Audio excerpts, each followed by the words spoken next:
मंजू आज बहुत खुश थी क्योंकि आज उसके घर बहू आने वाली थी। मंजू बार बार दरवाजा पर जाकर अपने बेटे की बाट जो रही थी।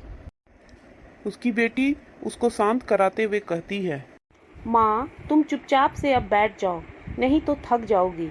जब भैया भाभी आ जाएंगे तो मैं तुमको बोलूँगी तो तुम उनके स्वागत के लिए चली जाना। बहुत समय बीतने के बाद उनके बेटा बहू आ जाते हैं। तभी उनकी बेटी बोलती है, माँ देखो, भैया भाभी आ गए। मंजू खुशी मन से आरती का थाल लेकर आगे बढ़ती है। तभी तेज बारिश होने लगती है।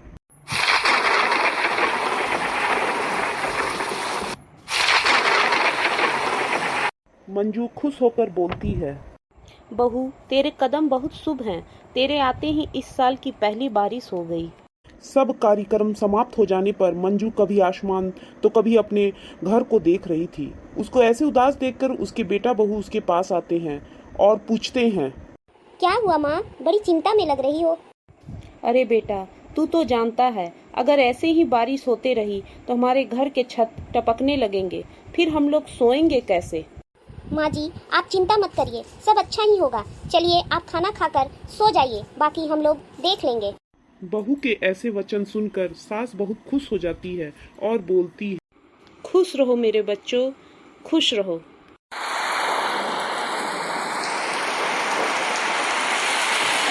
रात तो जैसे तैसे इन लोगों की गुजर जाती है और जैसे ही सुबह होती है तभी रमेश की पत्नी मीरा बोलती है, आप अपनी मजदूरी पर जाओ, लेकिन उससे पहले मुझे आपसे एक बात कहनी है। हाँ बोलो ना।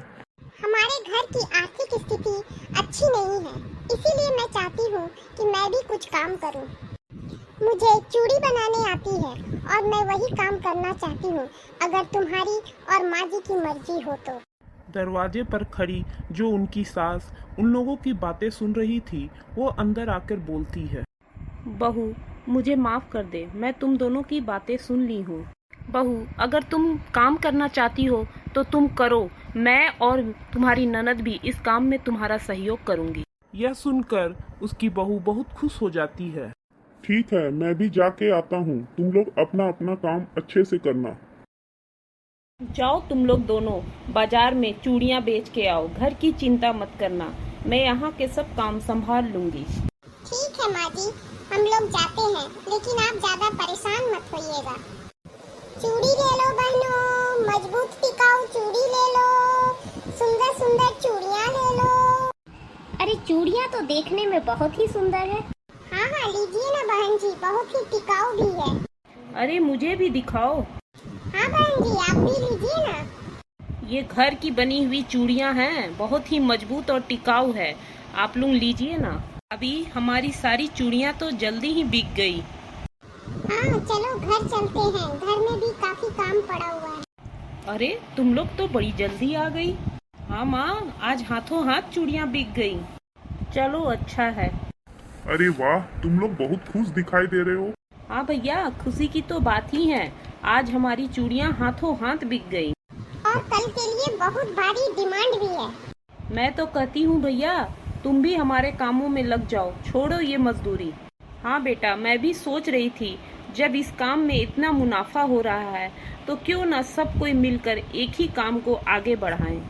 ठीक है माँ, जब तुम सब लोगों की यही मर्जी है तो मैं भी तुम लोगों का काम में मदद करूँगा।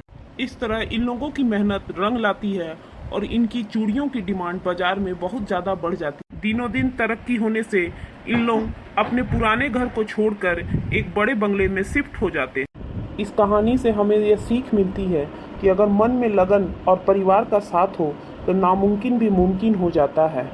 दोस्तों, इसी चैनल में आपको हंसाने के लिए हम बहुत सारे मज़ेदार शॉर्ट्स भी डालते हैं, उन्हें भी ज़रूर देखें और लाइक, शेयर और सब्सक्राइब करें।